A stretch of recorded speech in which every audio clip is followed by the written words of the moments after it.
Welcome back to Reviews with Elaine, because I have opinions, and today's opinions will be about Wicked Flavors by Azalea Crowley. And how do I talk about this book? I'm actually going to start by reading y'all a quote, which comes from page 357, and it reads, "You've lost your senses if you think you love me," Ambrosius chuckled tiredly. "I never said I was mentally well," Gwen retorted. And yeah, so Wicked Flavors tells the story of Gwendolyn, a woman who life has beaten down to the point that she is barely more than a shell of herself. After years and years of being told she is too much, she has locked all her creativity away. She wears bland colors, keeps people at a distance, runs on an intensely regulated script of the expected, socially accepted small talk whenever she has to interact with people. And the only place she allows herself to be colorful, creative, and even just herself is with her dolls. She not just collects dolls, but she remakes them, removing their clothes, their faces, their hair, to make new, more interesting versions of them. And when someone tells her that a rare doll that she has been coveting is at an antique store right downtown, she rushes over to buy it. But from the moment she steps into the antiquarium and meets the strange proprietor, Ambrosius, an annoyingly attractive, infuriatingly arrogant, and domineering man, things will never be the same. He will tangle her in a bargain that will change everything about Gwendolyn's life, including both who she is as a person and who he is as well. And that almost sounds like a normal romance novel, right? Maybe with something a little bit paranormal going on, but I cannot stress to you enough, that's not really what this is. Is it a romance novel? Yes. Is it surprisingly sweet? Yes, I was actually surprised by how sweet it was. Does it involve a demon who hates humans, loves to instill fear and pain, and has very little understanding of boundaries? Yes. Does it involve murder, people getting eaten in a sexy way and in a not at all sexy way, and a truly impressive amount of blood, dismemberment, and a couple of decapitations? Also yes. And I could dismiss all of this and just pretend that it is all sheer metaphor, that obviously this is just a deeper exploration of these themes. And I think to a certain extent that is what's going on here. I think one of the reasons that people love the extreme dark horror novels and monster horror novels, romance novels, I mean, is because it is basically taking what is at its core of the romance and exaggerating it to the point that you cannot ignore the greater themes, the greater messages. And that makes it really fun. But objectively, I will also admit that it's just fun the way watching a, over-the-top, super violent horror movie is fun. Like, it's just fun to see the violence sometimes in a separated distance kind of way. It's also a pretty spicy book, and some of the spice is very odd. There's a lovely list of warnings at the very beginning that I do suggest you look over. The author has even helpfully separated them into light, moderate, and heavy. The light ones being the ones that are barely in the book, but if you're really sensitive, it might bother you. Moderate ones being like, no, really, this is gonna happen a good bit in the book, and the heavy ones being like, yeah, that's at the core of the book. So like a good example is, on the list of light ones is no contact with family. And yeah, it's mentioned I think like twice that Gwendolyn doesn't have contact with her family anymore, but it's mentioned in passing. We don't go into depth about the emotions behind it. We don't really find out the reason behind it. It's just something that is part of her character. But on the other side of that, spiders is on the heavy list, and yeah, if you don't like spiders and spider imagery, I 100% encourage you not to pick up this book. But in general, I do suggest this is one of those books that if you are at all squeamish or uncomfortable with certain things, especially certain things in a spicy or romantic setting, read the content warnings and take them seriously. There's also, the author mentions that the entire list is up on her website as well, so if you don't want to buy the book and find out you can't read it, you can look at the content warnings before you even pick up the book. It's great. But that more businessy kind of thing out of the way, let's talk about what the fuck this book is doing. And yeah, it is doing some fucking. Lol. But it's also a story about choosing the weird and deciding to buck societal's expectations and be yourself, even if the self you're being isn't perfect and might grate on some people's nerves. Across the book, Gwendolyn goes from being a passive, yielding, heavily masked, and full of self-hatred kind of character to being bright, vibrant, shame-free about who she is. And yes, part of being shame-free is being shame-free about killing several people, but it all still is just part of this core of a metaphor for bursting out of the cage of societal expectations. And yes, she does that by finding someone who not just accepts the parts of her that other people saw as too much, but actively appreciates them. But more interestingly to me, she also does this by literally remaking a doll that remakes her. And it gives her a lot more agency in a book that on the surface is removing all agency from her. Because, like, yeah, she is tricked into basically binding her soul to a demon. He is stronger than her, he has all the magic, he is vicious as hell, he enjoys tormenting her, he is leading her around like a dog on a leash for a good portion of the book. She could come across as a complete victim here, and there are parts of the book where she does feel like a victim, but this book does an absolutely spectacular job of giving her decisions weight and power. And she does become, as she becomes more bound to him, she actually gains more power, both in the magical sense and over the situation. And it's a really delicate balance, and I really love the way this book plays with agency. And I also love the fact that Gwen remaking herself interplays with her love/hatred of Ambrosius in a really interesting way. It's set up even before she knows there's something supernatural going on, that part of why she takes an instant dislike to Ambrosius is envy. She envies the fact that he is flamboyant as hell, wears his creativity and his style right on the surface, on his skin and on his clothes, and he has the balls to be as weird as he wants, even when that is being abrasive and sometimes mean. And as she starts to change, we see that intense hatred turned on herself, and specifically on the fact that she feels like she's not allowed to like these changes.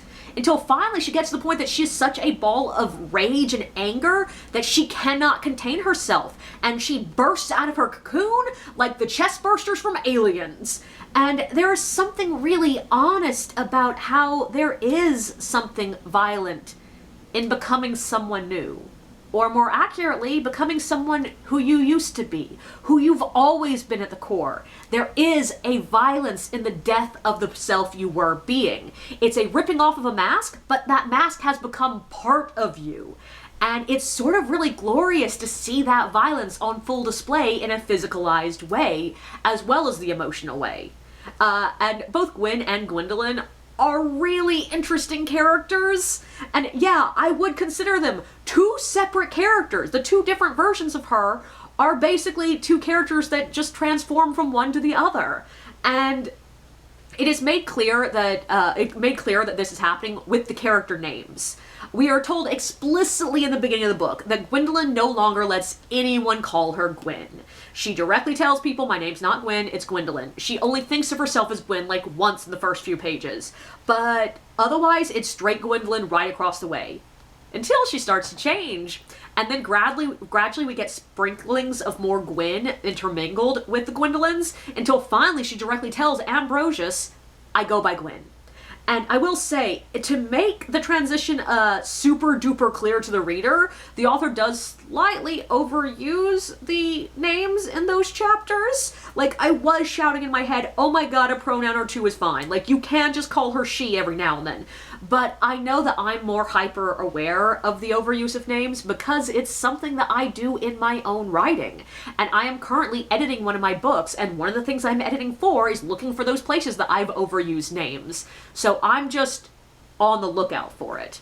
But as individual characters, Gwendolyn is so angry, full of red-hot rage, but she feels like all the yearning and the actionable part of the rage, the violence of the rage, has been ripped out of her. She has stripped away so much of herself, given so much up of what she wanted out of life, that there is nothing to fill the void except discontent and anger. And the only spark of light she has is her dolls. And on the opposite side of that is Gwen, who has wild emotions. Like, there are plenty of times earlier in the book where Gwendolyn thinks about the fact that the reason that she's had to break all her connections in life, the reason she's lost friendships, the reason she's lost connected to her family, is because she was too much. That she's now masking so heavily because no one can accept how over the top she is. And when we get to finally see her become Gwen, yeah, we do see what she's talking about. She is obsessive, clingy, full of wild fluctuations, devoted and snappish. And I sort of love her. And partially I love her because the book has set us up to want to see her fully embracing these wild emotions. But also, there is just a straightforward honesty to her wild, over-the-top emotions that I absolutely loved. And if you've watched many of my reviews, you know that I also really love when an author manages to walk the line between other and familiar in a character. Like the characters that feel super inhuman while also feeling deeply, innately relatable. I love them. And that's who Ambrosius is all over. He is wild and craves horrific things. He doesn't quite understand human emotions and definitely doesn't understand human boundaries, but he's somehow so likable. And I do think part of that, of what works so well for him, is the fact that a lot more of the book is from Gwendolyn's point of view than his. Like, we don't spend much time inside of his head. And that means we don't have enough time to be overwhelmed with the monstrous for him. But also, when we are spending time inside of his head, it's intensely focused on what he wants. All of his deepest desires are the core of his character. What he wants with Gwen, when he wants to eat her, when he wants to fuck her, when he wants to possess her, but also his own freedom, fear, all these things that he deeply desires is at his core. And there's a reason that a lot of writing advice tells authors to focus on what a character wants.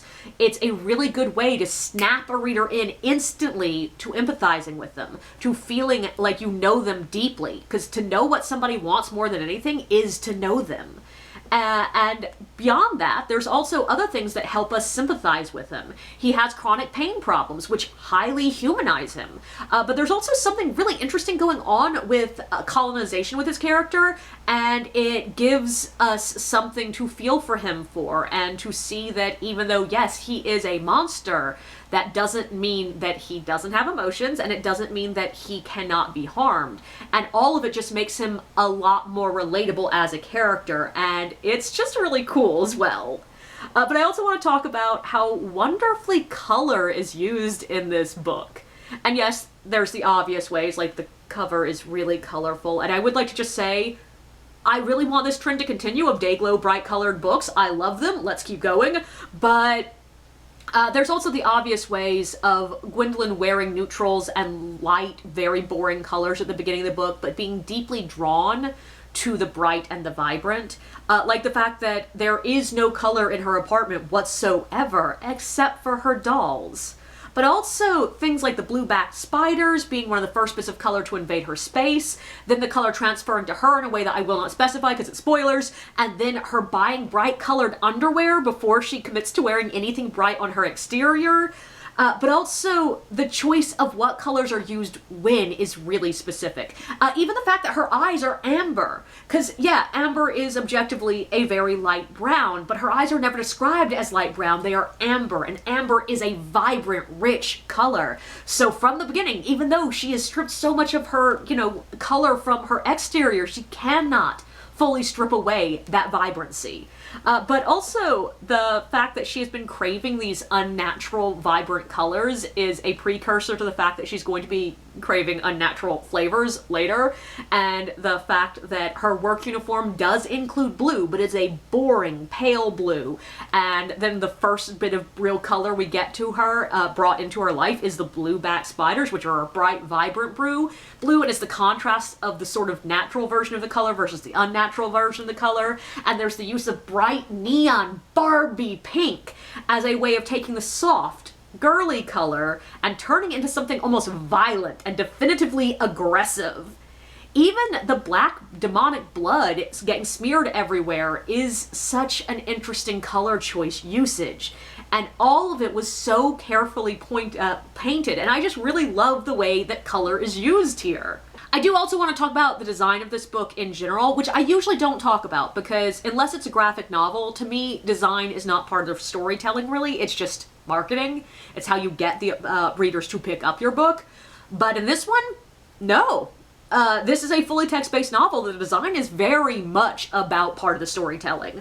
And the book is so beautifully designed. There is so much going on here. There is chapter headers and chapter pages with art on them. There is what, for lack of a better word, I'm going to call marginalia. There's the dancing skeletons on puppet strings. There are eyes and spider webs. There are words spelled out in gummy worms, and these are not safe for work words. There are strange symbols on the page, and it's all so beautifully done. And I know that the author actually created all this art, so that just makes me even more impressed. Now, that being said, I will say that all the creative art does cause a very minor problem in the book.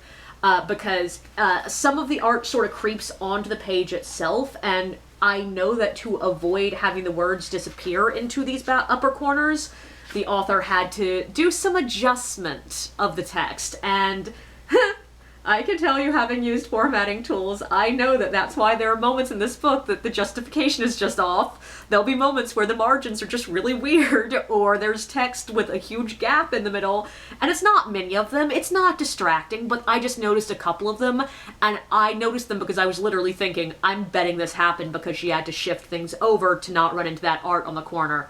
But yeah, so that is there, but to me, at least, the art makes it fully worth it. I don't care if occasionally a word is in a weird place, as long as it's readable, which it 100% is, and the art just makes it so much better. But other than that, I'm not going to talk about the spy scenes, other than to say that they were creative, thematically interesting, and beautifully written. I'm just really not comfortable talking about much about explicit scenes on this channel, so I'm sorry. If you want to know what the sex scenes look like in this book, you're just going to have to read it. But I do also want to talk about the after content. It's an epilogue, and I'm guessing the author chose not to label it as an epilogue because there are a surprisingly large amount of weirdos online that won't read epilogues, and sometimes that information is actually important. And this epilogue has a lot of important information in it. And that is what I want to talk about. Epilogues at their core tend to be almost always just pure exposition, or at very least incredibly exposition heavy. And that's because epilogues are designed to, yeah, give us the signals of where the characters end up, but also to tie up loose ends. And the easiest way to do that without wasting huge amounts of page space is just directly say it. And that is exposition. But I suspect that's why a lot of people won't read epilogues, because they suddenly feel like exposition dumps at the end of the book. But I feel like this one in particular is trying to explain almost too much. Like, there is the tying up of loose ends that is expected. There is the basic, like, okay, here's where the characters are going.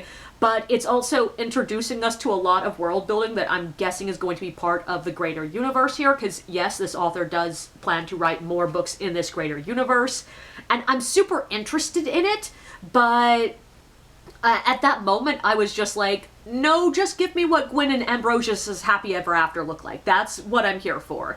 And I just wish there had been a way to work some of this exposition world building into the rest of the text rather than drop it at the end, so that it felt a little bit less like a Marvel mid-credits scene and more like just the nods we need to know that there is more coming. But otherwise, I 100% enjoyed this book. It was fun, it was indulgent. There's a lot of catharsis you get from seeing bad people meet bad ends.